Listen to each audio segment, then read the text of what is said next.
So I'll be talking about Comedia Dell'arte. Commedia dell'arte originated in the 14th and 16th century in the Italian Renaissance. Commedia dell'arte translates roughly to theatre of professionals because this is the Italian Renaissance is when theatre became and arts became revered and they became seen as actual professionals instead of ways to preach to people as it was in the medieval era. Its roots can be traced as far back as the ancient Greek and Roman theatre, and I'll get on to talk about that a bit later. These Italian street performers with their used masks and acrobatics and bright colours to attract audience because they did happen in the street. They weren't set performances that you could go and book tickets to go and watch, so it would just be a spur of the moment thing that you stop and watch it. So the masks were quite exaggerated and so they would catch people's attention. Influences. Theatre, Comedia dell'arte influences, it's got its influences from the improvised comedy of the Roman Attilan farce tradition, the mime of the Byzantine era, and the jugglers and travelling players of medieval Europe. So they did maintain some aspects of the medieval era's theatre styles. The market culture of the early modern piazzas and that featured performances as well. Commedia dell'arte was a thing that was meant to be for all, was meant to unite the classes, even though it does have its scripts do follow, show the class differences, but everybody would be in the market, people would see it, people would be buying jewels, people would just be buying bread, so anybody could see it. These Commedia dell'arte troupes, which were formed later in the mid-1500s, were accessible to all social classes. The language was no barrier because there was a lot of mime, stereotype stock characters, so even if you didn't understand the language exactly, you could see that this is the kind of stereotypical rich man or the stereotypical old man. They would use masks, as I said before, broad physical gestures, improvised dialogue, and clowning, and these became widely accepted as they travelled all over Europe. In later years, the tradition spread all over Europe, as I said, eventually adopting a major French influence, where many of the scenarios were scripted in commedia-style plays. So it started off being very improvised, but later on we still keep some of the improvisation, but they have more scripted. There are some scripted plays, which I'll go and show you examples of later. The Commedia dell'arte has influenced loads of actors, writers, composers, painters, and artists of all kinds. And for example, Molière, Callot, Watteau, Picasso, Charlie Chaplin, the Marx Brothers, and early 20th century vaudeville, Rowan Atkinson and Mel Brooks. Even the characters and scenarios follow some of the TV shows. Some of the TV shows follow it, like Seinfeld. So that was the historical context. I also talked about the role in the culture. Performance conventions. One major performing convention major performing conventions are masks, improvisation, Lazzi, slapstick status, but we also have, and I'll go on to talk about all of these. Another one, big one, is stock characters. So stock characters are the Zanni, which are servants, clowns like Harlequino, Becci, the old men villains, and Innamorati, and then Capitano is on another one of his own. He's a different breed of character. So another thing that I said that I'll get onto is the masks. The masks are integral to Comedia Dell'arte because not only do their exaggerating features attract people, they also emphasize who this character is meant to be.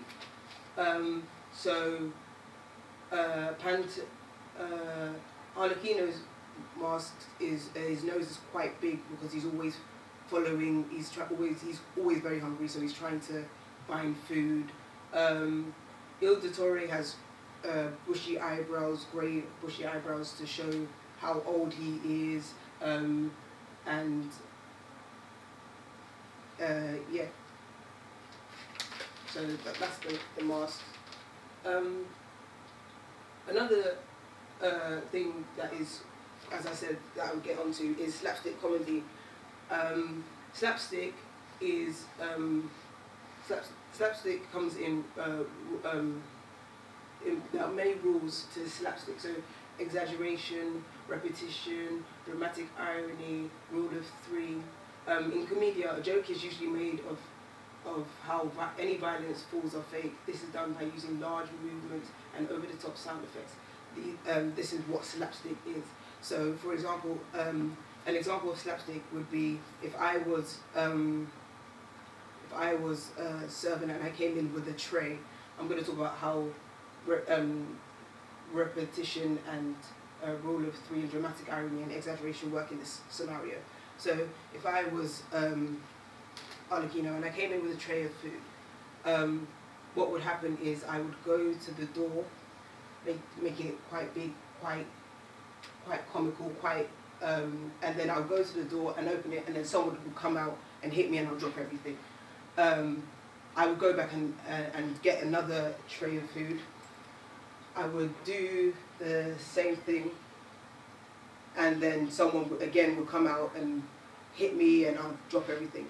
Now this is where the comic element comes in. You would go to the tray and Arlecchino would pick it up. He would walk to the door, think that something is think that something is coming. So open the door and then step out of the way. But then in stepping out of the way, he'll fall on some of the food that he dropped earlier or something like that. So as you can see, repetition, dramatic irony is used here. The audience know, he's going to hit himself again, and he's just going to hurt himself again. And then when that is fulfilled, that's where the comedy comes from. The rule of three, but subverting what the last one is going to be. That's where comedy comes from. So slapstick is the term that actually comes from the prop carried by Arlecchino, which is a slapstick is two pieces of wood that, when hit together, makes a slapping sound. It's a style of humour involving exaggerated physical activity which exceeds the boundary of common sense, which is what I said, or the point that I tried to make earlier. It usually involves someone getting hurt, which is also what I said. So usually it would be Arlecchino, just because it's funny when stupid people get hurt. Alatti is another thing that I talked about earlier. Alatti is a short improvised movement purely for the entertainment of it. There's no actual reason to it. It doesn't really add to the performance or what's going on in the play, but it's just something fun and different, humorous, acrobatics, juggling, wrestling. It's never scripted. It's just off-text improvisation that would add. Sometimes it adds the comedy of the play. Sometimes it's just literally acrobatics, juggling or wrestling, which won't really have anything to do with it. So I'm going to talk about movement, especially in Arlecchino's movement. Movement is something that they use to characterize the characters, so that the stock characters would be identifiable by their masks as well as the way they move. So Arlecchino is quite low status, so he always has an arched back. arms often bent with his hands on his hips in readiness to serve. So something along the lines of this. As you can see, my back is arched, and I have my hand out ready to serve, with also my my left hand on my hip. His legs are turned out sometimes with his heels together, and sometimes with his back knee in front of his back knee bent and his front leg straight.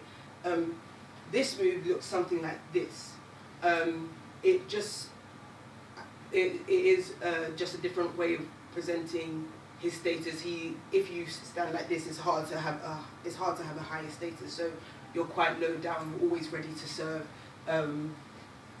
He runs quickly and lightly, flipping his feet forward. This is because Arlecchino is quite low status, so he's always being ordered around. So he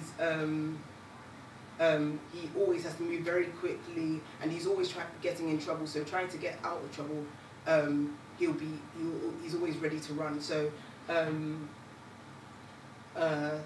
flicking out his feet, so he'd probably run a bit like this, but obviously quicker than I'm doing it. He takes large, exaggerated steps, silent steps, especially when he's sneaking to get food, because he's always hungry, as I said. So he would take steps like this. Always quite slow, a lot of tension in the body, because he's trying to be as quiet as possible. Another thing about Arlecchino is that he can stop in an instant. Because he always gets caught, he never actually gets away with anything. So if he was running, he would be running really fast, kicking his feet out, and then when someone catches him, he would stop instantly, as if if he was to stop, no one could see him, which we know is the truth. So I'm going to use all those things to express this line. This is from a scripted. This is from a scripted piece. I know that I said that later on, Comedia Dell'arte plays became more scripted, but they did have those lazzi's, so those off the hand remarks. My most humble greetings, ladies and gentlemen. So he would, since he's greeting people that are above his status, he would have this quite arched back. So he would say, "My most humble greetings, ladies and gentlemen," still quite low down at all points, always ready to serve. As you saw, I took those large, silent steps, even though I wasn't in any trouble. It's just something that he would do even when he was walking normally. What a fine, fine group. Yes, very fine indeed. Another thing that Arlecchino does is he always ready to he's always in two minds. He's quite dumb, so he can't really keep two things in his head. So he's always sort of switching from a leg, from each leg to another leg, just to show that how he's in two minds. He's always still got his hand out.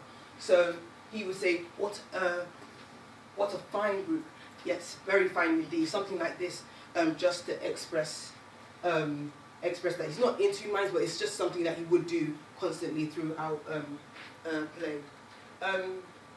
This links to Rakugo, which was also born in a Renaissance. It was street theatre. It did have these comic elements, so they are quite similar in that sense. The effect it has on me as a performer.